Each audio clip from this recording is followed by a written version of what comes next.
was born and raised in North Korea. Although my family constantly struggled against poverty, I was always loved and cared for first, because I was the only son and the youngest of two in the family. But then the Great Famine began in 1994. I was 4 years old. My sister and I would go searching for firewood starting at 5 in the morning and come back after midnight. I would wander the streets searching for food, and I remember seeing a small child tied to mother's back eating chips and wanting to steal them from him. Hunger is humiliation. Hunger is hopelessness. For a hungry child, politics and freedom are not even thought of. On my 9th birthday, my parents couldn't give me any food to eat. But even as a child, I could feel the heaviness in their hearts.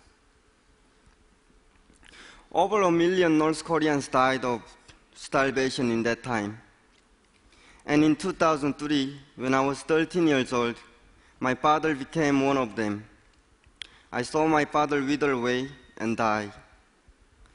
In the same year, my mother disappeared one day, and then my sister told me that she was going to China to earn money, but that she would return with money and food soon. Since we had never been separated, and I thought we would be together forever, so I didn't even give her a hug when she left.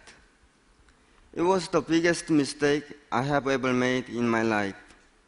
But again, I didn't know it was going to be a long goodbye. I have not seen my mom and my sister since then. Suddenly, I became an orphan and homeless. My daily life became very hard, but very simple. My goal was to find a dusty piece of bread in the trash, but that is no way to survive. I started to realize begging would not be the solution. So I started to steal from food carts in illegal markets. Sometimes I found small jobs in exchange for food. Once I even spent 2 months in the winter working in a coal mine, 33 meters underground, without any protections for up to 16 hours a day. I was not uncommon. Many other orphans survived this way, or worse. When I could not fall asleep from bitter colds or hunger pains, I hoped that the next morning my sister would come back to wake me up with my favorite food. That hope kept me alive. I don't mean big, grand hope. I mean the kind of hope that made me believe that the next trash can had bread, even though it usually didn't.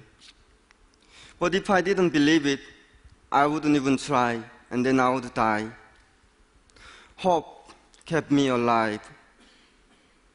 Every day I told myself, no matter how hard things got, still I must live. After 3 years of waiting for my sister's return, I decided to go to China to look for her myself. I realized I couldn't survive much longer this way.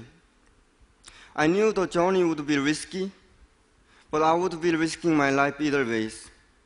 I could die of starvation like my father in North Korea, or at least I can try for a better life by escaping to China. I had learned that many people try to cross the border to China in the nighttime to avoid being seen. North Korean border guards often shoot and kill people trying to cross the border without permission. Chinese soldiers will catch and send back North Koreans where they face severe punishment. I decided to cross during the day. First, because I was still a kid and scared of the dark. Second, because I knew I was already taking a risk. And since not many people try to cross during the day, I thought I might be able to cross without being seen by anyone. I made it to China on February 15, 2006. I was 16 years old. I thought things in China would be easier since there was more food. I thought more people would help me, but it was harder than living in North Korea. Because I was not free, I was always worried about being caught and sent back. By a miracle, some months later, I met someone who was running an underground shelter for North Koreans and was allowed to live there and eat regular meals for the first time in many years. Later that year, an activist helped me escape China and go to the United States as a refugee. I went to America without knowing a word of English, yet my social worker told me that I had to go to high school. Even in North Korea, I was an F student. And I barely finished elementary school. And I remember I bored in school more than once a day. Textbooks and library were not my playground. My father tried very hard to motivate me into studying, but it didn't work. One point, my father gave up on me. He said, "You're not my son anymore." I was only 11 or 12, but it hurt me deeply. But nevertheless, my level of motivation still didn't change before he died. So in America, it was kind of ridiculous that they said I should go high school. I didn't even go to middle school. I decided to go just because they told me to, without trying much. But one day I came home, and my foster mother had made chicken wings for the dinner. And during the dinner, I wanted to have one more wing, but I realized there were not enough for everyone, so I decided to against it. When I looked down at my plate, I saw the last chicken wing that my foster father had given me his. I was so happy. I looked at him sitting next to me. He just looked me back with very warmly, but said no word. Suddenly I remembered my biological father. My foster father's small act of love reminded me of my father, who would love to share his food with me when he was hungry, even if he was starving. I felt so suffocated that I had so much food in America, yet my father died of starvation. My only wish that night was to cook a meal for him. And that night, I also thought of what else I could do to honor him. And my answer was to promise to myself that I would study hard and get the best education in America to honor his sacrifice. I took school seriously, and for the first time ever in my life, I received an academic award for excellence and made Dean's List from the first semester in high school.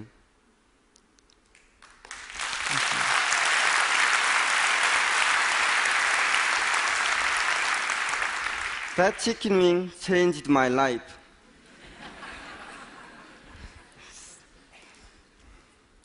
Hope is personal.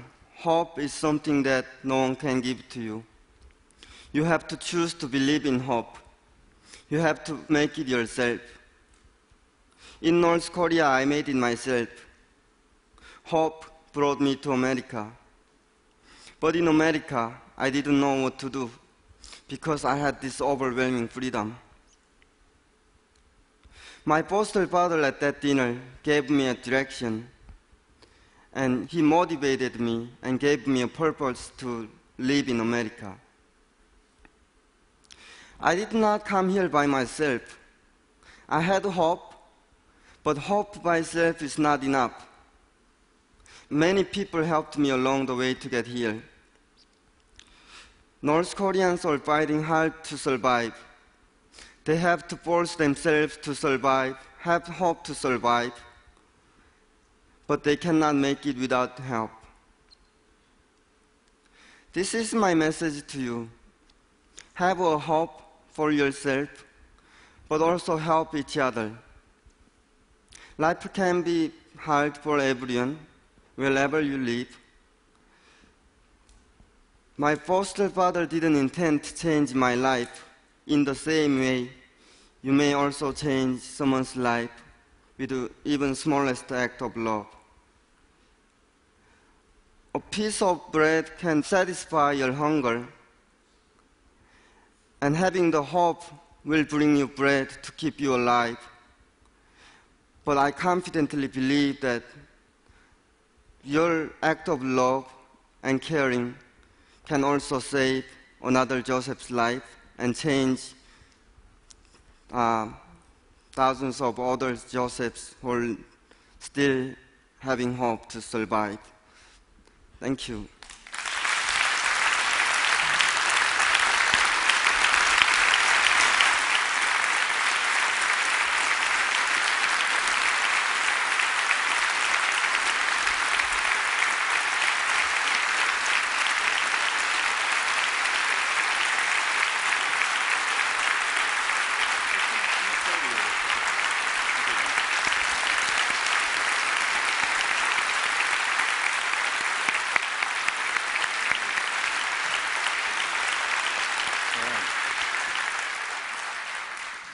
Joseph, thank you for sharing that very personal and special story with us. I know you haven't seen your sister for, you said it was almost exactly a decade, and in the off chance that she may be able to see this, we wanted to give you an opportunity to send her a message.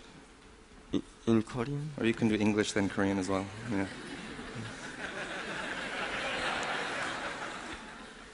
Okay, I'm not going to make any longer in Korean because I don't think I can make it without tearing up. Nuna, it has been already 10 years that I haven't seen you. I just wanted to say that I miss you and I love you. And please come back to me and stay alive. And I still haven't given up my hope to see you. And I will live my life happily and study hard until I see you. And I promise I will not cry again. Yes, I'm just looking forward to see you. And if you can't find me, I will also look for you. And I hope to see you one day. And can I also make a small message to my mom? Sure, please. I haven't spent much time with you, but I know that you still love me and you probably still pray for me and think about me. I just wanted to say thank you for letting me be in this world. Thank you.